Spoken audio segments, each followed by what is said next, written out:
Sa gitna ng kanyang abalang schedule, pinaunlakan ni Manny Pacquiao ang panayam ng sports show na game ng GMA News TV upang pag-usapan ang mga maaari niyang susunod na laban.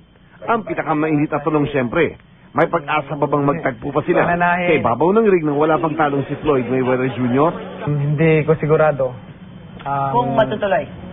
Kung matutuloy dahil katulad din sinabi may pending case pa kami na kailangan tapusin yan.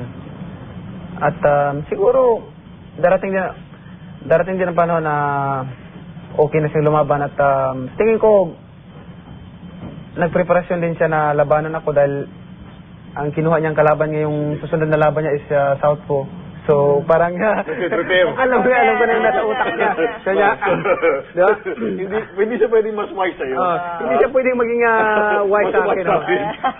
Sa mga nakapapansin naman na parang nababawasan na daw ang bangis ni Pacman sa kanyang huling tatlong laban kontra kina Joshua Clottey, Antonio Margarito at Shane Mosley na napabagsak niya ngunit di rin niya tinuluyan, may simpleng paliwanag ang 8th Division World Champion. Pag mabait yung kalaban mo, parang iba yung mahirap magpalit ng mode na maging matapang. Pero kung tawa ka muna sa ring, tapos salbahe yung kalaban mo, tawa ka pagdating mo sa ring, makita mo na yung kalaban mo salbahe.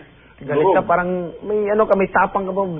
Sa kanyang susunod na manalaban, ang ikatlong pagtatapat nila ng kanyang kontrapelo na si Juan Manuel Marquez, nagbigay ng pilyong babala ang tinitingalang best fighter in the world today.